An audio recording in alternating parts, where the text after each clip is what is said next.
In today's video, I'm sharing with you 10 things that I've stopped buying ever since I started tracking my expenses back in 2014. Now, the primary reason that I wanted to make this video was that I think there are so many purchases that are just not necessary and just end up cluttering our financial lives. If you're able to get rid of some wasteful purchases, I think it's going to help free up a lot of cash that then you can save, invest, or even use for vacation. Even the smallest differences can add up to a lot of cash. So that's what I wanted to illustrate today. Starting with the first thing that I've stopped buying, and that is staying at Airbnbs. So Airbnbs used to be the hottest and coolest ways to take your vacations. And back in 2016 to 2017, I actually took a solo trip to Europe, and I exclusively stayed in Airbnbs for the entire 3 weeks that I was there. Airbnbs used to also be a way cheaper way to book a place to stay than a hotel. But at some point post-COVID, there was a shift that I personally noticed. They started to become way more expensive due to their cleaning fees, which were also subject to whatever the owner wanted to charge. And they also became more inconvenient, in my opinion, because they didn't have the same amenities as a typical hotel did. And for me, they lost their charm. In the beginning, Airbnbs felt like they were these unique, original places that you would stay and you would have this amazing experience. But at some point, they became really commercialized. And I feel like landlords started buying a bunch of rental properties just in order to convert them into Airbnbs in order to make money. I've personally been to some Airbnbs that just seem very sterile, and I also feel like the commercialization of these Airbnbs just made them not that cool to stay at anymore. Add in the fact that nice hotel rooms are around the same price of Airbnbs these days, and the fact that with an Airbnb you can't transfer loyalty points. So, for example, with a hotel, you could transfer loyalty points from a credit card to a hotel group like Marriott Bonvoy, and you might be able to book a really nice room that way with points. The last thing I want to say about Airbnbs is that there's always some sort of Costco run involved. There's usually not food near the Airbnb. And at the end of your stay, you usually have to oblige with the host's rules in order to check out. Like perhaps that means you have to gather up all the sheets and put them in a pile somewhere. You have to clean up after yourself, and you have to make sure everything was basically left in the same place as it was when you arrived. I'm not a slob by any means, but at a hotel, I just like the fact that everything is kind of taken care of for you, and you don't really have to do anything additional in order to basically leave or check out of the place. Another thing that I stopped buying these days are, well, books. This probably sounds hypocritical of me given the fact that there are a bunch of books on the bookshelf behind me, but I really stopped buying that many physical books a while ago. Now, don't get me wrong, I used to buy a lot of books. I liked learning and understanding new concepts, but sometimes I would buy 3 books in a week. I would maybe read 10 pages of each book. And I would promise myself that I would read more eventually, but that just never happened. I do think one big reason for this was that I generally buy nonfiction self-improvement type of books, so they aren't really exactly page turners. These days, I'd much rather get my information either through listening to it via audiobook or podcast. And if I really want a book, I might just ask my friends if they have a copy of that said book first. The bookshelf behind me is just the full representation of every single book that I own. I'm serious there. I don't own any more books than that. And if I were to buy more books, I just don't think I would have the space for them because they also cause a lot of clutter as well. Alright, so that was my point about books. But this next thing that I stopped buying doesn't have to do anything with clutter, but it has to do everything with overpaying, and that's actually changing my car insurance. I personally moved into the city of San Francisco a couple of years ago, and since then the number of miles that I drive on a yearly basis has gone from $12,000 to $15,000 per year down to about $3,000 or $4,000. I'm just not driving as much anymore. And as such, I've called my insurance to see if I can get a better rate on the monthly premiums that I pay. And because I did this, I'm saving about $40 a month compared to before. According to a 2019 study, Americans are overpaying for insurance by nearly $37 billion a year. And that study was conducted 6 years ago. So I just have to imagine that these days that figure has probably ballooned. And according to the article, Americans were overpaying for auto insurance by an average of $330 per year back then. And most people are loyal to their insurance provider for no rational reason. They usually just choose an insurance provider on a whim. Or perhaps they are grandfathered into whatever their parents used at one point.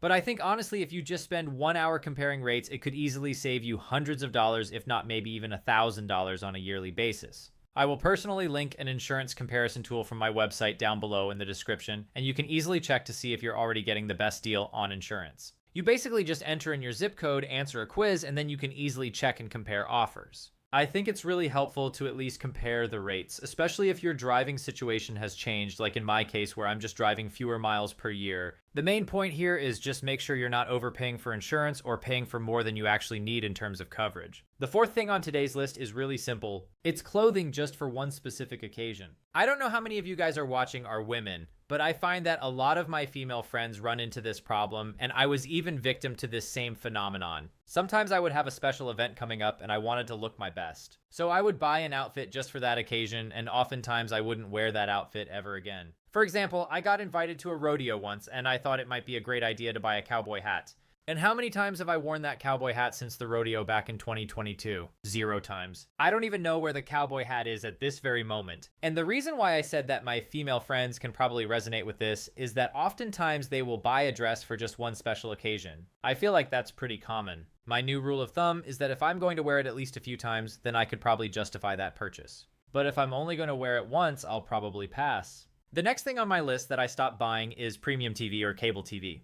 At one point in the past few years, I bought YouTube TV, which was $52.99 per month with promotional pricing. And my main purpose was to watch live sports on YouTube TV. But over time, the service got way more expensive. And then they had a price hike to $82.99 at the beginning of this year, which led me to cancel it altogether when I got this email. I personally don't watch much TV. I was watching it mostly for sports. So when I did the math, I actually realized that I was going to spend close to $1,000 per year on just watching a few sporting events. And I realized that it was just not worth it for me. I would say you just have to weigh if paying for TV is worth it for you, because it's just entertainment at the end of the day.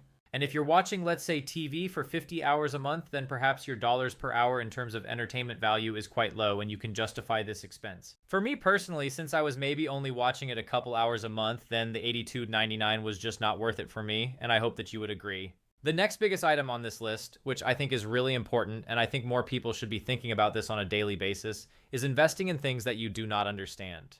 I think many people are guilty of this. They may hear about an investment opportunity from a friend or a stock pick from a friend and think, oh man, I should probably go in on that too without even doing any research or any due diligence. Now, while this is not something that I've stopped buying per se, it's something that I've stopped putting my money into, which is I don't invest in things that I don't understand. So, for example, I don't really understand angel investments that well, and I've been asked to invest in private companies over the years. And back then, I would throw in a check for, let's say, $5,000. But I would have no idea on how to gauge whether a startup is going to be a good investment or not. In fact, most angel investments generally die. And I believe that even the best angel investors out there, only 1 out of 20 or 1 out of every 25 investments is a home run for them. The investments that I have felt the most guilty about are usually the ones in fields that I have no knowledge about. So for example, I invested in some sort of medical device company back in 2022. I know nothing about medical devices. The investment just came across my desk, and the founder was a friend of a friend, and I trusted said friend that introduced me to the founder. So I thought it would be a good idea to invest in the business. However, after investing in it, I would say about 6 to 7 months later, they actually closed down shop. So essentially my $5,000 just went poof out of thin air. And you might be wondering, well, Humphrey, did you at least look at the pitch deck and see, what the financials and the numbers were? And yes, of course, I looked at that, but I had no context for how well a medical device company should be doing in terms of their gross margins or what their growth trajectory should look like. I personally just invested in it, and it was just something I did not understand. So I would say if you are investing your money into something, and let's say it's a mutual fund or a bank account or a treasury bond, you really just want to make sure you know what you're investing into. Like if you buy into a mutual fund, you should know what that mutual fund is holding, what types of stocks are in there, what the risk profile looks like, and basically if your money is being put to work for you in the way that you want it to. A new thing that I stopped buying recently is also buying food in bulk. Now, usually you would think that buying food in bulk would save you money, and generally that is the case, especially if you can finish all the food. But here's the thing. I was buying multiple cartons of milk at the same time from Costco. I was buying 24 eggs at a time. I was buying meats, and oftentimes I'm just not enough of a person with enough of an appetite to finish all of the food before it goes bad. So the idea here is that if you want to save some money, of course, you can shop in bulk to save money, but you really want to make sure you're able to actually finish that food, because for me at least, I ended up spending way too much money on food that was just being thrown out. The number of times that I would pour expired milk down my drain was countless, and I feel really guilty about that. So I personally stopped buying food in bulk as much. And you just want to make sure that if you're buying food in bulk, that there is a balance there that you can actually finish the food before it goes bad. The next thing I stopped buying are items on sale. Now, I know that this sounds counterintuitive, but it's something that I want you to be very cautious of. Sometimes a sale that happens frequently is just a reason that the merchant is trying to get you to buy something. For example, there's a Gap store near my place in San Francisco, and the one thing I always notice is that there's a sale sign that is displayed at the entrance of the store all the time. And I've actually had friends, for example, tell me, oh yeah, I stopped into Gap this weekend and they were running a crazy 60% off sale. They buy $900 worth of clothes for only $300. And the first instinct that you might think is like, well, that's awesome. They save $600. But what I always tend to think is like, okay, you actually spent $300 that you had no intention of spending in the first place. Just because it's on sale, it doesn't always mean you are saving money. So I personally just try to buy things as I need them. And if there happens to be a sale, then great. That's all good.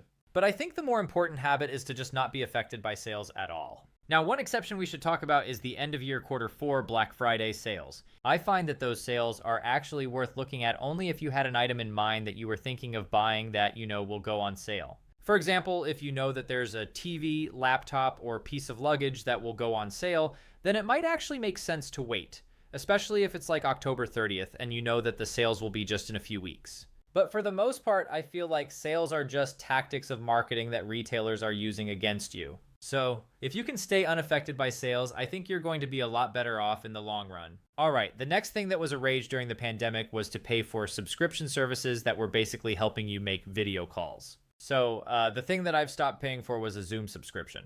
And at some point, I was paying for Zoom Premium, which was $7 a month in order to just not have my video call end after 40 minutes. Since then, I've realized that video meeting software, the ones that are out there, it's become so commoditized. There's Google Meet, there's Microsoft Teams, there's Discord, and I think even Slack these days has its own video meeting interface as well. Just looking here at all the benefits of the premium Zoom, I almost would not use any one of these benefits in the Pro package at all. Like, I think you would have to have a very specific use case in order to have 100 participants per meeting. So for me, I don't have any of these use cases. I just find that it's not worth it. Now, speaking of software and products, the next thing I stopped to buying altogether were extended warranties. You usually may be approached to buy an extended warranty when you're buying some sort of electronic. So for example, if you're at Costco, Best Buy, or something like that, and you're buying a laptop or TV, sometimes they might say like, oh, do you want to buy a 3-year extended warranty for this product? It's going to cost you X amount.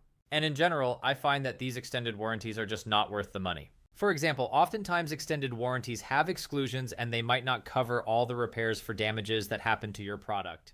And that's actually one of the worst feelings is when you have the warranty, but it doesn't actually cover your specific use case. And I have many friends and me personally that's actually happened to. Oftentimes extended warranties are overpriced just in order to basically capture your money up front. The manufacturer is hoping that you misplace your warranty. You forget that it exists, or perhaps it just lapses by the time your product actually needs fixing. So for me personally, I just stay away from extended warranties, and if it does break, I'll just buy another one at full retail price, and I just kind of eat the cost. But that's just me personally. I really take good care of all my products. I personally would love to hear if you stopped buying any of these items I mentioned in today's video. Are my thoughts valid? Are there things that you would keep? Let me know in the comments. Thank you for being here. And if you'd like to watch my video about my 21 personal finance lessons that absolutely changed my life, you just want to click this video right here and I'll see you in that video. Otherwise, I will see you next week. Okay, peace.